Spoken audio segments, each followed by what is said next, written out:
Corridor આવે કે ન આવે પણ એ કોરિડોર લોકો જે વિસ્તારના લોકો છે એ લોકોની સંમતિ હોય તો આવવો જોઈએ અને નો સંમતિ હોય તો ન આવવો જોઈએ. 2-5 લાખ રૂપિયાની કિંમતને બદલે તમે 20 લાખ આપી દો તો 20 લાખમાં ગીર સોમનાથમાં અત્યારે જે લોકો જે સોમનાથ દાદાના ચરણોમાં યસ, મકાન ગીર બનાવી સોમનાથની છે, વાત નથી, સોમનાથ મંદિરની આજુબાજુની વાત. એવું મકાન મળે. એક દિવસ પ્રાંત અધિકારીએ પણ બેફામ રીતે ધમકીના રૂપમાં વાત કરેલી હતી. આ વ્યાજબી નથી. આ એ લોકોની પોતાની પ્રોપર્ટી છે. આ કઈ પેશકદમી પ્રોપર્ટી નથી અને વર્ષોથી રહી છે અને એમનો અધિકાર છે લોકોનો.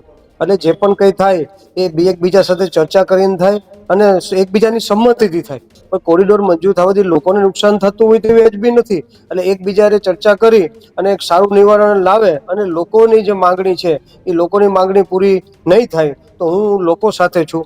એક પ્રજાના પ્રતિનિધિ તરીકે મારી ફરજ છે એ ફરજ નિભાવવા માટે થઈ અને મેં સંપૂર્ણ જિમ્મેદારી દીધી છે. ગામના લોકો એ કહે છે કે અમે નથી મકાન લઈ શકતા, નથી જઈ શકતા, એટલે જેથી કરીને કોરિડોર છે કે આની પહેલા સંપાદન એ લોકોનું થયેલું છે. મંદિર બન્યું ત્યારે એ લોકોનું સંપાદન થઈ ગયેલું હતું. અમે સખત શબ્દોમાં કોરિડોરને વખોડી કાઢીએ છીએ કે અમારા એક પણ ઘર પ્રભાસ પાટણ ગામનું એક પણ ઘર છે કોરિડોરમાં આપવા માટે તૈયાર નથી. કોઈનું મકાન લે અને બેઘર કરવાની જે વાત છે એની સામે અમે આખું ગામ સખત વિરોધ કરશું. એમને વિમલભાઈ, તીર્થનો વિકાસ થાય જરૂરી છે એવી પણ વાત છે ને મકાન નહીં આપવા, તો આનો વટલો રસ્તો તમે શું કાઢશો પ્રજાના પ્રતિનિધિ તરીકે? તીર્થનો વિકાસ થાય એ પણ જરૂરી છે પણ તીર્થનો વિકાસ થાય એના માટે થઈને લોકોને હેરાન થાય એ યોગ્ય નથી. તમે જાઓ છો ત્યારે અધિકારીઓ સારા જવાબ આપે કારણ કે તમને એને ખબર છે કે તમે પ્રજાના પ્રતિનિધિ છો, પણ પ્રજા જાય છે ત્યારે આ ભાષામાં વાત નથી થતી, ગળે ઉતરા જવાબ નથી આપવામાં આવતા. તો આનો રસ્તો કઈ રીતે નીકળશે?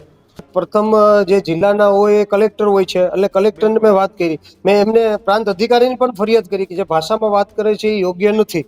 વિમલભાઈ, બજાર શું છે અને સરકાર શું પૈસા આપે છે? સોમનાથનું ઓરિજિનલ બજાર શું છે? સોમનાથ અમારે ત્યાં ગજમાં ભાવ હાલતો હોય છે, બીજી જગ્યાએ વારમાં હાલતો હોય છે. ત્યાં મારા અંદાજે ગજનો ભાવ 25 થી 40 હજાર સુધી ચાલતો હોય છે. કોરિડોરના નામને જે વિકાસની વાત છે એ લોકોના વિનાશ કરીને જો કોરિડોર બનાવવામાં આવશે તો લોકો ક્યારેય સ્વીકારવાના નથી.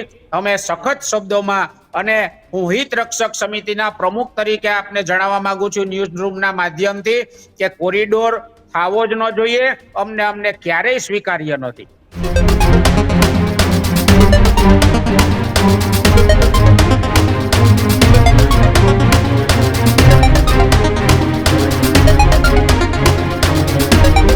નમસ્કાર, વિશેષ રજૂઆત ગર્જનાથ સાથે આપનું સ્વાગત છે.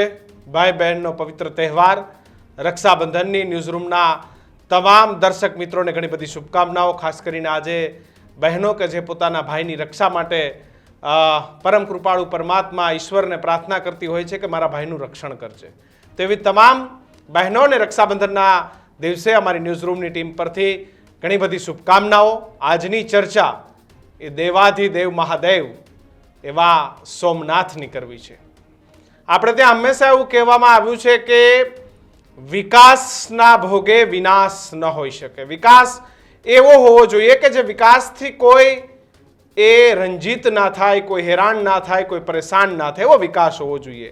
સોમનાથ કોરિડોર બનવા જઈ રહ્યો છે. સરકારે આવા અનેક કોરિડોર બનાવી રહી છે. હવે દ્વારકામાં પણ કોરિડોરની વાતો છે, પરંતુ જે વર્ષોથી જેને જ્યાં કંઈ નહોતું એ સમયથી જે લોકો ત્યાં પોતાના ઘર, મકાન, દુકાનો લઈને બેઠા છે, એટલે કે મંદિર હતા, આસ્થા હતી, શ્રદ્ધા હતી, પણ જે અત્યારની ભાગદોડ વચ્ચેનું જે ડેવલપમેન્ટ છે, ડેવલપમેન્ટ નહોતું, એ સમયથી રહેતા લોકોનો વિરોધ છે. કારણ કે એમના મકાનો જે ભાવમાં જઈ રહ્યા છે એ ભાવે સામે મકાન નથી મળી રહ્યા. ઘણા બધા પ્રશ્નો છે ને દીક્ષિત, આજે એ સોમનાથના પ્રભાસ પાટણમાં રહેતા લોકો પર ચર્ચા કરવી છે કે આ કોરિડોર સામે એમને વાંધો શું છે. એટલે ઘટના એવી છે કે ફ્લેશબેકમાં જાય તો અયોધ્યામાં જે પ્રમાણે લોકસભા ચૂંટણીમાં ભાજપની હાર થઈ તેનું એકમાત્ર કારણ અયોધ્યા કોરિડોરનું હતું. બહુ સારી વાત છે કે રામ મંદિરની રાહ આપણે જોઈ રહ્યા હતા, રામ મંદિર બનવું જોઈએ, પરંતુ સ્થાનિકોનો જે પ્રમાણે ત્યાં લોકોની વાત સાંભળવામાં આવી, લોકો સુધી પહોંચવામાં ના આવ્યું, જે મુદ્દો લોકોનો હતો તે લોકોનો મુદ્દો સાંભળવામાં ના આવ્યો અને સીધો નિર્ણય કોરિડોર અને સામનો શું તો તે લોકોએ પોતાનો આક્રોશ વોટ કરીને ઠાલવ્યો. આપણે એવું નથી ઈચ્છતા કે ગીર સોમનાથમાં આ પ્રકારની સ્થિતિ થાય. ભલે કોંગ્રેસ જીતે, ભાજપ જીતે, એ બીજા ત્રીજા નંબરની વાત છે, પણ લોકોને સાંભળવા જોઈએ.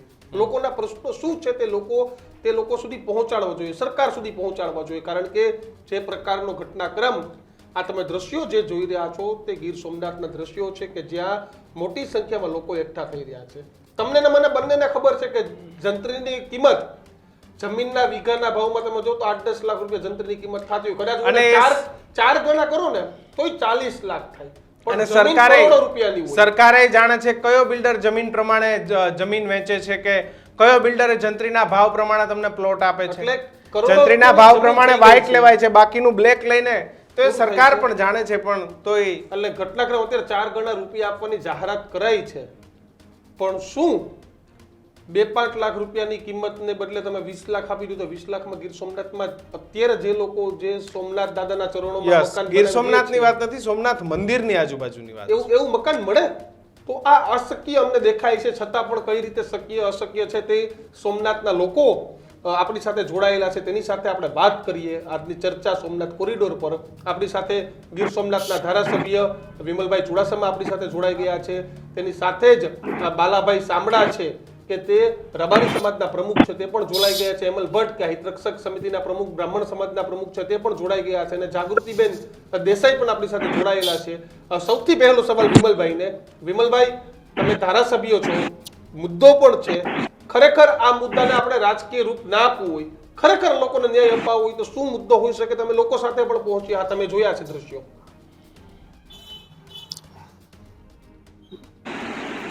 આજે જ્યારે થોડાક દિવસો પહેલા તો રક્ષાબંધનની બધાને શુભકામના આપું છું.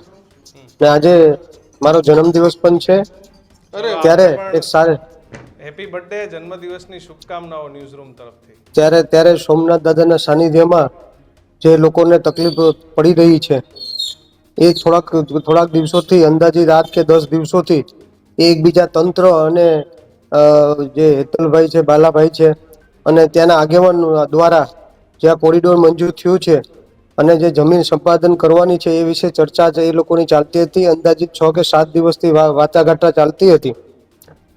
પછી થોડાક દિવસો પહેલા તંત્રમાં જે પ્રાંત અધિકારી છે એમને દ્વારા થોડી કડકાઈ વાપરવામાં આવી અને એ પછી પોલીસ તંત્ર દ્વારા થોડું કડક વાતાવરણ કરવામાં આવ્યું. એના કારણે લોકોમાં રોષ ફેલાણો અને તમામ આગેવાનો દ્વારા આવેદનપત્ર આપવામાં આવ્યું અને એમની જે માગણીઓ છે, જે લોકોની માગણી છે, વ્યાજબી માગણીઓ છે. કારણ કે એ પોતાના દસ્તાવેજવાળા મકાનો છે, વર્ષો પોતાની જિંદગી પૂરી કાઢી છે અને તેમને પેઢીથી ત્યાં રહેતા હતા. એટલે મને ત્યાં ફોન આવ્યો એટલે મેં ત્યાં રૂબરૂ બધાની મુલાકાત લીધી, તેમની વાત સાંભળી. તેમની જે વાત કરેલી હતી, અમે હેતલભાઈ સાથે મળ્યા, બાલાભાઈ સાથે મળ્યા, ત્યાં ભોઈ સમાજ છે એમની સાથે, પ્રજાપતિ સમાજ છે, મુસ્લિમ સમાજ છે, એ સિવાય બ્રહ્મ સમાજ છે ને તમામ સમાજના લોકો છે. અને અંદાજે 384 જે સંપાદન થવાની છે જગ્યા, જે વાત કરી રહ્યા છે આ લોકો, એ તમામને મળેલો. જે એમને માગણી મૂકેલી છે, વાત કરેલી, એ બીજા દિવસે હું સવારે 10:30 વાગે કલેક્ટરને રૂબરૂ મળેલો અને એમની સાથે ચર્ચા કરેલી કે લોકોને આવી માગણી છે, લોકો સાથે આ થઈ રહ્યું છે. એક દિવસ પ્રાંત અધિકારીએ પણ બેફામ રીતે ધમકીના રૂપમાં વાત કરેલી હતી. આ વ્યાજબી નથી અને પોલીસ તંત્ર દ્વારા પણ કડકાઈ વાપરવામાં આવી હતી. આ પણ વ્યાજબી નથી. આ એ લોકોની પોતાની પ્રોપર્ટી છે, આ કઈ પેશકદમી પ્રોપર્ટી નથી અને વર્ષોથી રહી છે અને એમનો અધિકાર છે લોકોનો. એટલે જે પણ કંઈ થાય એ એકબીજા સાથે ચર્ચા કરીને થાય અને એકબીજાની સંમતિથી થાય, લોકોથી અને અધિકારીની બધાની લોકોની સંમતિ હોય તો લોકોના સંમતિથી વાત કરવામાં આવે અને લોકોને જો દેવી હોય તો એ આપશે. લોકો આ કઈ દાદાગીરી કે ધમકાવવાની જે આ લોકો જે પદ્ધતિ કરેલી હતી એ ખોટી હતી. એટલે મને કલેક્ટરશ્રીએ કીધું એ વાત બરાબર છે, એવું કર્યું હોય તો ખોટું કહેવાય. અને એ લોકોને જે પોતાને જે માગણીઓ છે એ માગણી તમે એમની સાથે ચર્ચા કરો અને એમને જો માગણી પોતાને દેવાનો અધિકાર હોય, પોતાને દેવું હોય તો જે દઈ શકે, પોતાની પ્રોપર્ટી છે. કોરિડોર મંજૂર કર્યું છે પણ કોરિડોર મંજૂર થવાથી લોકોને નુકસાન થતું હોય તો વ્યાજબી નથી. એટલે એકબીજાને ચર્ચા કરી અને એક સારું નિવારણ લાવે અને લોકોની જે માગણી છે એ લોકોની માગણી પૂરી નહીં થાય તો હું લોકો સાથે છું. પણ કલેક્ટરે મને પોઝિટિવ જવાબ દીધો કે 2 દિવસ રજા છે અને જેટલું હું ઉપર રજૂઆત કરી અને વાત કરી અને આપને કહીશ એવી મારી સાથે વાત થયેલી, પોઝિટિવ જવાબ દીધો. પણ પછી પણ અમે લોકોને મળ્યા ત્યારે લોકોને મેં વાત કરેલી કે ભાઈ આપ લોકો નક્કી કરી લ્યો, આપ જે નક્કી કરો. હું એક આપણા વિસ્તારના ધારાસભ્ય તરીકે આપને એકબીજાને જે સંપાદન થાય એમાં જો તમને પ્રોપર યોગ્ય વળતર મળતું હોય, જે આપની માંગણી છે એ પ્રમાણે, તો એવું સંમત છે. આપ લોકોને ન દેવું હોય અને આપ લોકોએ લડાઈ કરવી હોય તો હું એક ધારાસભ્ય તરીકે આપણે જાહેરમાં છું. એક પ્રજાના પ્રતિનિધિ તરીકે મારી ફરજ છે, એ ફરજ નિભાવવા માટે થઈ અને મેં સંપૂર્ણ જિમ્મેદારી દીધી છે. પણ છતાં પણ કલેક્ટરે પોઝિટિવ જવાબ આપ્યો છે અને એમનો જવાબને આપણે રાહ જોશું. અને ક્યાં સુધીમાં લોકો પણ નક્કી કરી લે ને એ લોકોને મેં કીધું છે ક્યારે પણ મારી જરૂર પડે, જ્યાં જરૂર પડે વચમાં બેસવાની, સાથે બેસવાની જરૂર પડે, સાથે આવવાની જરૂર પડે, જે પણ પરિસ્થિતિમાં લડાઈ કરવામાં પણ મારી જરૂર પડે, જ્યાં જરૂર પડે ત્યારે મને અવશ્ય યાદ કરજો. મારી સંપૂર્ણ એક ધારાસભ્ય તરીકે મારી ફરજ નિભાવીશ. છેલ્લા 15 દિવસથી તંત્ર દ્વારા 384 જણા જે અસરગ્રસ્તો છે તેમને જમીન લેવા માટે થઈ અને અવનવાર કચેરીઓ બોલાવે છે. ત્યારબાદ કચેરીઓ જઈએ છે, વાતચીત ચાલુ છે. જંત્રીના 4 ગણા જે વાત છે એમાં દીક્ષિતભાઈ જે 2011 નો જે નિયમ છે એના 4 ગણા અને 2023 ગણીએ તો 2 ગણા અને બાંધકામના ડબલ. એટલે જે માર્કેટ વેલ્યુએશન કરતા 30% પૈસા નથી થતા. અને જે સોમનાથ ટ્રસ્ટને કે માની લો સરકારને જેને જરૂર છે એમની પાસે વિશાળ જમીનો છે, છતાંય આજ વર્ષોથી જૂનું ગામ છે, બાપ દાદાની પેઢીઓથી અહીંયા રહે છે, નાના મોટા ધંધાઓ છે, તે આજે આ બધી મિલકતો જવાથી બહુ મોટું એક ધંધાકીય અસર ગામમાં થશે કે નાના મોટી જે હોટલો, નાના નાના ગેસ્ટ હાઉસો, એ 72 તો ગેસ્ટ હાઉસો હોય છે જે પણ આની અંદર 384 ની અંદર જાય છે. એટલે રોજગારીના પ્રશ્નો ઉભા થશે. જે નાના મોટા હોટલો છે એમની અંદર 5-5, 10-10 જણાનો સ્ટાફ છે, આજે ઈ પરિવારે બેઘર થશે. એટલે અમારી અવનવાર સરકારને વિનંતી છે, ધારાસભ્યશ્રી આવ્યા હતા એટલે એમાં જે સરકારને કીધું કે એમની સાથે જો આ તમારે કરવું જોઈએ, અત્યારે કોઈ જરૂરિયાત નથી, કોરિડોરની કોઈ જરૂરિયાત નથી અને જરૂર હોય તો પુષ્કળ જમીન છે, પણ ગામ છે એમને રહેવા દો એવો આખા ગામનો આવો સૂર છે. તો સરકારનો આશય શું છે બાલાભાઈ? તમે કહો છો ટ્રસ્ટ પાસે ઘણી બધી જગ્યાઓ છે, બીજો પણ કોરિડોર થઈ શકે, અગાઉ પણ મંદિરની આજુબાજુમાં ઘણું બધું ડેવલપમેન્ટ થયું છે, તો પછી શું કામ મંદિરે તમારી આ બાકીની જે 200-250 કરતા વધારે પ્રોપર્ટીઓ છે એની ડિમાન્ડ કરી રહી છે? હવે તંત્ર દ્વારા કોઈ લેખિતમાં કોઈ વસ્તુ આપવામાં આવી નથી, કોઈ લેખિતમાં બીજી કોઈ પત્ર વ્યવહાર થયા નથી. મૌખિક બોલાવે છે, મૌખિક ચર્ચાઓ કરે છે. એટલે અમે કલેક્ટર સાહેબ પોઝિટિવ છે, એમને અમે ચર્ચા કરી કે સાહેબ તમારે જે પણ કંઈ કરવું, પણ અમારી એક માગણીઓ છે કે ભાઈ આ એટલો બધી કોરિડોરની જરૂર નથી. એટલે જો જરૂર હોય તો જે આગળની જમીનો માની લો કે 250-300 વીઘા જમીન આગળ છે, પાછળ છે, સાઈડમાં છે, ગામ છે, પ્રભાસ રહી જાય કે લોકો નાના માણસો છે, જે કિંમત આપે એ કિંમતની અંદર કોઈ ગામની ક્યાંય જગ્યાએ કોઈ માણસો છે જે નાના મજૂર વર્ગ છે, જે દિવસ કમાઈને ખાય છે, એવા માણસો જે અત્યારે ફેઝ 2 જે લેવાની વાત ચાલી રહી છે 62 ધારકોની, એ બહુ ગરીબ માણસો છે જે મંદિરની સાઈડમાં છે. હવે અત્યારે 62 જણાને જે વાત કરે છે તો સાહેબ એમને ગામમાં ગરીબ માણસોને ભાડે કોણ આપે? આજે ગામના લોકો એ કહે છે કે અમે નથી મકાન લઈ શકતા, નથી જઈ શકતા. એટલે જેથી કરીને કોરિડોર છે કે આની પહેલા સંપાદન એ લોકોનું થયેલું છે, મંદિર બન્યું ત્યારે એ લોકોનું સંપાદન થઈ ગયેલું હતું, આ બીજી વાર થાય છે. એટલે કહે છે કે ભાઈ હવે અમને આટલા વર્ષો અમે રહ્યા છે તો અમને રહેવા દો, કે જે તંત્ર દ્વારા પૈસા દેવામાં આવે છે એ પૈસાની અંદર બીજી જગ્યાએ એમનો વ્યવસ્થા થઈ શકે એવું નથી. અને જો કોરિડોર બનાવવો જ હોય તો છેક ને સોમનાથ મંદિરથી લઈ અને ત્રિવેણી છેક ને બાયપાસ સુધી તમામ જમીનો છે જ એમની પાસે, તો ખરેખર થોડુંક પાછળ લઈ જાય અને કોરિડોર છે ન અટકાવે કે જેથી કરીને પ્રવાસ ક્ષેત્ર છે એ રહે. નકર આની અંદર જે મોટો વિસ્તારો છે જે એ બધી ખાલી થઈ જશે એવું તંત્રને અમે રજૂઆત કરી છે. બિલકુલ. હેમલભાઈ, જી ફાઇનલ ડિમાન્ડ શું, સરકાર શું કહી રહી છે અને તમારી મુખ્ય માંગો શું છે તે સરકાર પાસે? દીક્ષિતભાઈ, વાત કરવામાં આવે તો કોરિડોર, સોમનાથ મંદિરનો વિકાસ, છેલ્લા 15 દિવસથી આ વાતની અનેક વખત ચર્ચાઓ થઈ છે.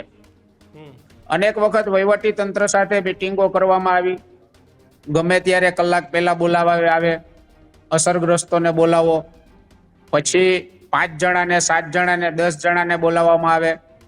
અનેક વખત રજૂઆતો થાય, આ કરવાનું છે, ઓલું કરવાનું છે. છેલ્લે 2-3 દિવસ પહેલા કલેક્ટરશ્રી દ્વારા આગેવાનોને બોલાવી અને ભાવ નક્કી કરવામાં આવ્યા. જંત્રીના 2 ગણા 2023 પ્રમાણે, અને જંત્રીના 2 ગણા ભાવ ગણતા ઘણું બધું ઓછું મળતું હોય એવું અમને લાગતા આ વાતનો સ્વીકાર ન કર્યો. ફરી પાછા ફેઝ 2 ના લોકોને બોલાવવામાં આવ્યા, એની આગળ રજૂઆત કરવામાં આવી કે આમાં પણ અમે તમને વધારી અને ઘણું બધું આપશું એવી લાલચો આપી. લગભગ 100 ગજના મકાનના 25 થી 27 લાખ રૂપિયા મળે એવી એક ગણતરી એ લોકોએ કરી અને અસરગ્રસ્તો વચ્ચે મૂકી. અમે પણ અસરગ્રસ્તોની વચ્ચે આ વાત કરી. ત્યારબાદ ગઈકાલે ફરી જિલ્લા કલેક્ટરે આગેવાનોને બોલાવી અને રજૂઆત કરી.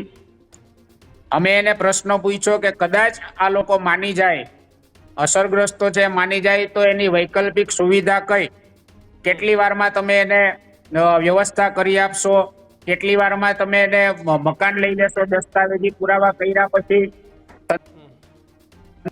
એકવાર મકાન પડી ગયું પછી અમે ભાડે મકાન ગોતી દેશું, અમે બધું કરી દેશું. એટલે કોઈ પણ જવાબદારી, બેજવાબદારી પૂર્વક વર્તન અને વાત કરવામાં આવી છે. આ વાત છે એ વ્યાજબી નથી. એટલે આના હિસાબે અમે કાલ તમામ જે અસર એને અવગત કરી અને જણાવ્યું છે કે ભાઈ તંત્ર દ્વારા આવી વાત છે એ વાત રજૂઆત અમે ગઈકાલે સાંજે તમામ અસરગ્રસ્તોને જાહેર કરી દીધી છે. અને હવે લગભગ અસરગ્રસ્તો અને ગામ એક થઈ અને આ કોરિડોરના વિરોધમાં સામેલ થયું છે. અને અમે સખત શબ્દોમાં આ કોરિડોરને વખોડી કાઢીએ છીએ કે અમારા એક પણ ઘર, પ્રભાસ પાટણ ગામનું એક પણ ઘર છે કોરિડોરમાં આપવા માટે તૈયાર નથી. અને આ તીર્થ છે, તીર્થનો વિકાસ થાય એમાં પણ કોઈને વાંધો નથી. કોઈ પણ જાતની અમે એનો વિરોધ નથી કરતા, પરંતુ કોઈનું મકાન લે અને બેઘર કરવાની જે વાત છે એની સામે અમે આખું ગામ સખત વિરોધ કરશું. એમને વિમલભાઈ, તીર્થનો વિકાસ થાય જરૂરી છે એવી પણ વાત છે, ને મકાન નહીં આપવા, તો આનો વટલો રસ્તો તમે શું કાઢશો પ્રજાના પ્રતિનિધિ તરીકે? તીર્થનો વિકાસ થાય એ પણ જરૂરી છે, પણ તીર્થનો વિકાસ થાય એના માટે થઈને લોકોને હેરાન થાય એ જ યોગ્ય નથી. લોકોને તકલીફ પડે, લોકોને વિશ્વાસમાં લઈ. કારણ કે સૌથી પહેલા સોમનાથ દાદાનું જ્યાં સાનિધ્ય આવેલું છે, મંદિર આવેલું છે, ત્યાં આ લોકો જ વર્ષોથી ત્યાં પૂજા કરતા હતા. રોજ સવારે દર્શન કરવા જાય, સાંજે દર્શન કરવા જાય. અને સોમપુરા બ્રાહ્મણમાંથી હેતલભાઈ આવે છે, તે લોકો જ ત્યાંના પૂજારી હોય છે. એ લોકો જાતા હોય, એમની પૂજા કરાવતા હોય. અને આ તમામ લોકો વર્ષોથી ત્યાં દાદા જ્યારે સોમનાથનો વિકાસ નહોતો થયો ત્યારે ત્યાં આ લોકોએ ત્યાં દાદાના દર્શન કરતા અને ત્યાં તે પોતે બધા મોટા થયા છે. પણ સરકાર હોય કે કોઈ પણ હોય, જે કોઈ પણ કોરિડોર મંજૂર થયું છે તો લોકોને વિશ્વાસમાં લઈ અને લોકોની માગણી કરી અને એનો રસ્તો કાઢીને કરી શકે. પણ બાકી કોઈ જબરજસ્તી કે જબરજસ્તી કરીને પણ સરકારને પણ અધિકાર નથી કે કોઈને પણ અધિકાર નથી. અત્યારનું વલણ એ રસ્તો કાઢવાનું છે કે જબરજસ્તીનું છે? અત્યારના તબક્કે જે વલણ છે સ્થાનિક પ્રશાસનનું, અત્યારે અમે પહેલે હું 2 દિવસ પહેલા ગયો હતો ત્યારે મેં બધાની સમસ્યા સાંભળી. એ સમસ્યા લઈ અને મેં કાલે 10:30 વાગે કલેક્ટરને મળ્યો. એ બધી સમસ્યાની વાત કરી. કલેક્ટરે એવું કીધું કે હું આમાં બધામાં પોઝિટિવ, એમને મને જવાબ આપ્યો કે આમાં જેટલું હું આમાં પોઝિટિવ રહીશ. તમે એવું કહો છો પોઝિટિવ જવાબ આપ્યો, એમએલભાઈ એવું કહે છે કે અમને સંતોષકારક જવાબ નથી મળતા, સારી વાત નથી થતી, કોઈ અમારી વાત નથી થતી. તો તમે જાઓ છો ત્યારે અધિકારીઓ સારા જવાબ આપે, કારણ કે તમને એને ખબર છે કે તમે પ્રજાના પ્રતિનિધિ છો. પણ પ્રજા જાય છે ત્યારે આ ભાષામાં વાત નથી થતી, ગળે ઉતરા જવાબ નથી આપવામાં આવતા. તો આનો રસ્તો કઈ રીતે નીકળશે? એ હેમલભાઈ એમની રીતે સાચા છે. એ છેલ્લા 10 દિવસથી આ ચાલી રહ્યું હતું અને ત્યારે હું ત્યાં ગયેલો નહોતો, કારણ કે ત્યાં મને બોલાવવામાં નહોતો આવ્યો અને 10 દિવસ પછી મને બોલાવવામાં આવ્યો હતો. એટલે બધાની સમસ્યા મેં સાંભળી અને સ્પેશિયલી ડાયરેક્ટ, કારણ કે પ્રથમ જે જિલ્લાના હોય એ કલેક્ટર હોય છે, એટલે કલેક્ટરને મેં વાત કરી. મેં એમને પ્રાંત અધિકારીની પણ ફરિયાદ કરી કે જે ભાષામાં વાત કરે છે એ યોગ્ય નથી. આ લોકો પોતાનો હક અને અધિકાર છે, સ્વતંત્ર દેશ છે. અને પછી થોડાક દિવસ પહેલા પોલીસે પણ જે કર્યું એ પણ વ્યાજબી નથી. આજે ત્યાંના લોકો છે એ મને વાત કરીને મેં ત્યાં કલેક્ટરને કીધું કે આ વાત વ્યાજબી નથી, એટલે કીધું કે હું એમને કહીશ. અને મેં જે લોકોએ જે વાત કરી છે એ મેં ત્યાં વાત કરી. એમને કીધું કે હું આમાં જે તમે વાત કરી એમાં પોઝિટિવ રહીશ. એક ધારાસભ્ય તરીકે હું એમને પહેલી વાર લોકોની વાત સાંભળીને મળ્યો. પછી કાલે સાંજે અમે બધા મળ્યા, હેતલભાઈ, બાલાભાઈ, અને અમે બધા મળ્યા. ત્યારે મેં એમને કીધું કે તમે લોકો પેલા જે કંઈ હોય એ તમે નક્કી કરી લ્યો, ને તમે નક્કી કરી લ્યો કે ભાઈ અમારે જગ્યા નથી દેવી, તો લડાઈમાં વિમલ ચુડાસમા સૌથી પહેલા આગળ હું હશે. અને જો તમારે જગ્યા દેવી હોય અને તમારા જંત્રીના ભાવ પ્રમાણે તમને મળતું હોય, અને એ તમારે અને તંત્રને નક્કી કરવાનું છે. ક્યાંય હું તો મધ્યમથી વચમાં બેસી અને ક્યાંય રસ્તો તમારો નીકળતો છે, તમારું બહેતર થતું છે, ત્યાં હું આવીશ. અને જ્યાં પણ તમારે મને જરૂર પડે તમે મને કહેજો.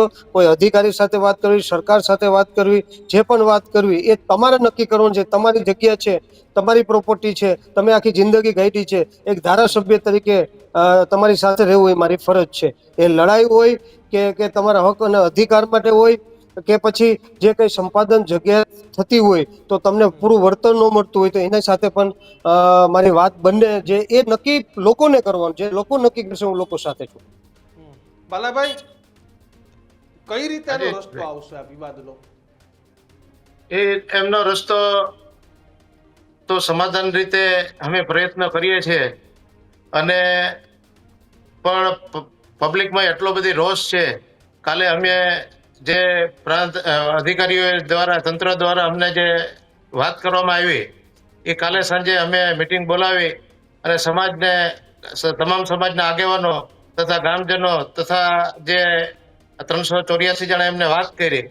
તો એ લોકોનો એક જ સૂર છે કે આજ વર્ષોથી બાપ દાદાનો આપણી આ ભૂમિ છે, અમારા જન્મ, અમારા બાપાના જન્મ, આ અમારી જન્મભૂમિ છે, અમે છોડવા માંગતા નથી. એટલે જેથી કરી અને ખરેખર તંત્રએ થોડુંક એક મોટું મન કરી અને જે પ્રોજેક્ટ છે એ એક થોડોક જ, બહુ કઈ છેટું નથી જવાનું કે આપણે એમને નથી કહેતા કે તમે 5 કિલોમીટર દૂર લઈ જાઓ. અહીંથી ફક્ત ખાલી 200-250 મીટર ખાલી દૂર લઈ જાય તો ગામ બચી જાય. અત્યારે જે ત્યારથી 150-200 મીટર થઈ અને ત્યાંથી લઈએ એટલે પુષ્કળ જમીનો છે. એટલે બધી લોકોની એવી માંગણી છે કે ભાઈ આ જે વિકાસ કરવો છે, ને વિકાસની કોઈ ના નથી, વિકાસ તો થવો જોઈએ, એમાં અમે એગ્રી છે. પણ ગામનો ખરાબ કરીને વિકાસ થાય, ગામના લોકો હેરાન થાય. બાલાભાઈ, એ જે ઐતિહાસિક ધરોહર સમાન મકાન છે એ લોકો નથી આપવા માંગતા, કે પછી જંત્રીના જે ભાવ છે ને સોમનાથનું જે રિયલ માર્કેટ છે કે ભાઈ જંત્રીના ભાવ 1500-2000, સરકારી ચોપડે હાલતા 10-12 હજાર હોય, તો મુખ્ય પ્રશ્ન ક્યાં આવે છે કે લોકોને પૂરતું જે મળવું જોઈએ એના મકાનનું એ છે, કે પછી ઐતિહાસિક મકાનોને સાચવવા માટે નથી આપવા માંગતા? ના, એવું 75% સુધી એવું છે કે ભાઈ અમારે આ વર્ષોને અમારે બાપ દાદાની આ જમીનો છે, એનો જન્મો અહીં છે, એટલે અમારે દેવું નથી. ઘણું સાહેબે સમજાવ્યું, ઘણું કલેક્ટર સાહેબે સમજાવ્યું કે ભાઈ તમને અહીંયા રોડની વ્યવસ્થા નથી, બરોબર, અહીંયા પાણીની વ્યવસ્થા ન થઈ શકે, અહીંયા ઓલું ન થઈ શકે, પણ જે કઈ છે અમારા પૂર્વજો અહીંયા રહી ગયા છે, તો અમારે બીજે કઈ નથી જવું, બરોબર. આવી વસ્તુ છે સાહેબ. વિમલભાઈ, બજાર શું છે અને સરકાર શું પૈસા આપે છે? સોમનાથનું ઓરિજિનલ બજાર શું છે? સોમનાથનું અત્યારે ઓરિજિનલ બજાર, જ્યાં લોકોએ લગભગ ઘણા સમયથી ત્યાં પ્રોપર્ટી વેચાણી નથી, પણ અંદાજે ત્યાં સોમનાથ અમારે ત્યાં ગજમાં ભાવ હાલતો હોય છે, બીજી જગ્યાએ વારમાં હાલતો હોય છે. ત્યાં મારા અંદાજે ગજનો ભાવ 25 થી 40 હજાર સુધી ચાલતો હોય છે. અને ભાવ કેટલા આપવા માંગે છે સરકારે? અત્યારે જયારે હું મળવા ગયો ને ત્યારે 2011 ના મુજબ 4 ગણા વધારો કરીને આપવા માંગે છે. અને ત્યારે મેં વાત કરી કે આ પૂરતા નથી. એક તો તમારે કોઈની પ્રોપર્ટી જોઈએ છે, એ પ્રોપર્ટી એમને વેચવી કે નથી વેચવી, પણ જ્યારે તમને કોઈની પ્રોપર્ટી ગમતી હોય ત્યારે તો લોકો એમનો જે ભાવ હાલતો હોય એ મુજબ મળે તો જ દેવા માટે તૈયાર હોય છે. એટલે મેં કીધું કે આ ભાવ તમે જે છે એ ઓછો કાઢ્યો છે, અને લોકોની માંગણી જે લોકોએ મને કીધું તે પ્રમાણે લોકોની માંગણી એટલી છે આટલી છે એટલે એ પ્રમાણે લોકોની માંગણી ડિફરન્સ કેટલો આવે છે સરળ ભાષામાં સરકાર અને ઓરિજિનલ માર્કેટ વચ્ચે શું તફાવત કેટલો આવે? એટલે આ જે ભાવ છે ને એ અંદાજિત 15,000 જેવો થાય છે. અચ્છા સરકાર 2011 ના 4 ગણા વધારે 14-15,000 જેવું અંદાજિત ગજનો ભાવ થાય છે. અને તમારી એવી વાત એટલે- છે 40-50 હજાર ભાવ હોવો જોઈએ. 25,000 થી 40,000 સુધી હોય, કારણ કે એમાં આગળ પાછળ છે ને અલગ અલગ વિસ્તાર હોય છે, જે નજીક હોય, જે દૂર હોય, એ પ્રમાણે અલગ અલગ જે આ લોકો પાસે હું જે લોકો પાસે ગયો તો લોકો જે પ્રમાણે મને સમજાવ્યું એ મુજબ હું વાત કરું છું. એટલે એ પ્રમાણે એ ભાવ હોય છે. એટલે કોઈનો ભાવ વધારે હોય છે, કોઈનો ઓછો હોય છે. એટલે એ પ્રમાણે જે બધાનો ભાવ જે પ્રમાણે ચાલતો હોય એ પ્રમાણે મળે એવી લોકોની માંગ છે. અને એ કોઈ લોકોએ એવું કીધું, કોઈ લોકોએ કીધું અમારે કોરિડોર નથી જોતું, ઘણા લોકોએ એવું કીધું કે અમને યોગ્ય વળતર મળે તો અમે વિમલભાઈ, દેવા તમારું માટે શું તૈયાર માનવું છે. છે? કોરિડોર આવવું જોઈએ કે ના આવવું જોઈએ? એક ધારાસભ્ય તરીકે તમારું શું માનવું છે? કોરિડોર જો લોકો કોરિડોર આવે કે ન આવે, પણ એ કોરિડોર લોકો જે વિસ્તારના લોકો છે એ લોકોની સંમતિ હોય તો આવવો જોઈએ, અને નો સંમતિ હોય તો ન આવવો જોઈએ. બિલકુલ. હેમલભાઈ, ફાઇનલ કોમેન્ટ તમારી. છેલ્લી શું ડિમાન્ડ સરકારને શું ન્યૂઝરૂમના માધ્યમથી રજૂઆત કરશો? કારણ કે તમને આ હિતરક્ષક સમિતિએ પ્રમુખ પણ બનાવ્યા છે. દીક્ષિતભાઈ, ખાસ વાત કરવામાં આવે થોડીક લાંબી થશે, પણ આપ સહન કરી લેજો. કારણ કે મજા કરો. સોમનાથ મંદિર જ્યારથી અસ્તિત્વમાં આવ્યું ત્યારથી સોમપ્રા બ્રાહ્મણ સમાજ આ સોમનાથ મંદિર સાથે જોડાયેલો છે. એટલે આ સદીઓ પહેલાની વાત છે. સાથે સાથે આપે જ સાંભળ્યું હશે, શાસ્ત્રોમાં પણ વિદિત છે કે 20 મણ જનોય અહીંયાથી જે લોકોએ બલિદાન આપ્યા છે એના 20 મણ જનોય મળેલા છે. આજ આટલી આહુતિઓ સોમપ્રા બ્રાહ્મણ સમાજ અને અન્ય સમાજે સોમનાથ મંદિરની સખાતે આપી છે. આ લોકોને જો સોમનાથના નામે વિકાસ કરી અને વિનાશ કરવાની વાત હોય તો પ્રભાસ પાટણના ગામના સોમપ્રા બ્રાહ્મણ તો ઠીક, પણ કોઈ પણ સમાજના નાગરિક છે એ સ્વીકારી શકશે નહીં અને સ્વીકારવાના નથી. કદાચ ગજના 1 કરોડ રૂપિયા આપશે તો પણ કોઈ દી સ્વીકારવામાં નહીં આવે. એટલે આ વાતને કોરિડોરના નામને જે વિકાસની વાત છે એ લોકોના વિનાશ કરીને જો કોરિડોર બનાવવામાં આવશે તો લોકો ક્યારેય સ્વીકારવાના નથી. અમે સખત શબ્દોમાં, અને હું હિત રક્ષક સમિતિના પ્રમુખ તરીકે આપને જણાવવા માંગુ છું ન્યૂઝ રૂમના માધ્યમથી કે કોરિડોર થાવો જ ન જોઈએ. અમને ક્યારેય સ્વીકાર્ય નથી. બિલકુલ. હેમલભાઈ, આનો રસ્તો કંઈક સરકાર રેન કાઢે. તમારા ધારાસભ્ય શ્રી છે, તમે બધા આગેવાનો છો, બાલાભાઈ, વિમલભાઈ અને હેમલભાઈ, આ ત્રણેય અમારી સાથે જોડાયા બદલ આપ તમામનો આભાર.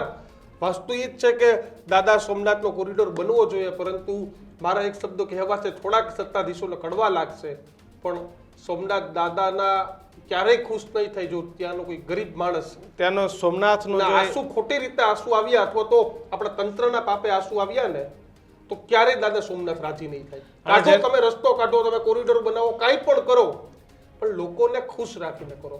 કદાચ 2-5 પૈસા વધારે જાય તો તમે કોરિડોર કરોડો રૂપિયાનો બનાવો જ છો. આ તો બાપ દાદાનો વારસો, જ્યાં તેનો જન્મ થયો છે ત્યાં તે રહ્યા છે, તેના પિતાજી ત્યાં જન્મ્યા હતા, તેના દાદા ત્યાં જન્મ્યા છે. મારે યાદ કરવા છે આ તકે BBC ન્યૂઝના તેજસ વૈદ્ય છે, તેજસભાઈના ફાધર ભાસ્કર દાદા, હું એના ઘરે ગયો તો સોમનાથ ઘર ગયા તો આજે પણ એ પોતાની ધરોહરમાં રહે છે. એ ધારે તો અમદાવાદ, બોમ્બે કોઈ પણ જગ્યાએ રહી શકે, કારણ કે તેજસભાઈ સહિત તેના ભાઈઓ, તમામ ભાઈઓ સક્ષમ છે. પણ આજે પણ સોમનાથ દાદાના ચરણોમાં રહેવા માંગે છે કે ભાઈ જ્યાં મારો જન્મ થયો ત્યાં હું પત્રકારત્વ કરું છું અને ત્યાંથી જ મારે મારું જીવન ગુજારવું છે. તો આજે દાદાને પણ પોતાનું ઘર મૂકવાનું આવશે. તો વાત એટલી જ છે કે લોકોની લાગણીઓ જોડાયેલી છે. આપણે અધિકારીઓ છે, આપણે નેતાઓ છે, આપણામાં લાગણીઓ ઓછી હોય છે, પરંતુ આપણે લાગણી સામે જોડાવાની, જોવાની જરૂર છે કે દાદા કેટલા વર્ષથી રહેશે. તમે એની બાજુમાં બેસીને કદાચ તમે પ્લાન સમજાવશો કે આપણે સોમનાથ આવું બનાવવા માંગીએ છીએ, તો એ દાદા હસતા હસતા રાજી થઈ જશે. 1 પણ રૂપિયો પણ નહીં લે. પણ જો આપણે દાદાગીરી કરીશું ને તો દાદા સોમનાથ ક્યારેય રાજી નહીં. અને બીજું, તમે તમારું છોડીને તો બતાવો એકવાર. જે અધિકારીઓ જાય છે અને ત્યાં માગવું, પ્લાન સમજાવવા, તે બધું બહુ સહેલી વાત છે. તમે તમારું તો કંઈક છોડી બતાવો. સાહેબ, તમે તમારી ગાડી પણ નથી બદલી શકતા. સરકારી ગાડીમાં પ્રોટોકોલ પ્રમાણે બધાને ઇનોવા હોય તો મને પણ એ જ મળવી જોઈએ, બધાને આ હોય તો મને પણ આ જ મળવી જોઈએ. તો તમે શું કોઈનું ઘર એ અને લઈ છતાંય લેવા લઈ એમ. લેતા હોય તો વસ્તુ એ છે કે તમે ત્યાં જઈને સમજાવો. લોકો તમે જો હુકમી અયોધ્યામાં દાદાગીરી બિલકુલ ના કરો. અયોધ્યામાં જે થયું એ પોલિટિકલ થયું. લોકો પછી ક્યાંક ને ક્યાંક પોતાનો રોષ એ કોઈ અન્ય જગ્યાએ ઉતારતા હોય છે. એટલે આમાં થાય કેવું કે અધિકારીઓના પાપે છેલ્લે ભોગવવાનું સત્તાધીશોને પણ આવે, પક્ષને પણ આવે, વિપક્ષને પણ આવે, તમામ લોકોને આવે. અને અધિકારીઓનો શું અને છે? કોરિડોર બને એની સામે વાંધો નથી, પણ એમ જ્યાં એવું કીધું કે 250 મીટર 300 મીટર છોડી દો તો ઘણી જગ્યા પડી, તો ત્યાં પણ બનાવી લેવું જોઈએ. હાવ છાપેલા કાટલાની જેમ કામ કરવા કરતા પ્રેક્ટિકલ ગ્રાઉન્ડ પર જઈને કામ કરશો, 4 જણાને સમજાવશો, તો મને લાગે છે કે આનો રસ્તો અને ખૂબ સરળતાથી પછી કદાચ તમે ગમે તેવો કોરિડોર બનાવી દેશો, પણ ત્યાંની જનતા જે તમારા કોરિડોરથી અને તમારાથી ખુશ નહીં હોય તો ઈશ્વર પણ તમારાથી ખુશ નહીં થાય. સોમનાથ દાદા જ ખુશ નહીં થાય. હા, અને દ્વારકામાં પણ આ જ કોરિડોર આજની તો કાલ આવી રહી છે, ત્યાં પણ આ જ પ્રશ્નો છે. એટલે સમજાવીને બધું થવું જોઈએ. અને પ્રેમથી જઈને સમજાવશો તો સમજશે. લોકો માયાળુ છે સોમનાથ. તમારું શું માનવું છે ખાસ કમેન્ટ બોક્સમાં લખજો. જોતા રહેજો ન્યૂઝરૂમ. સબસ્ક્રાઇબ કરવાનું ભૂલતા નહીં. નમસ્કાર.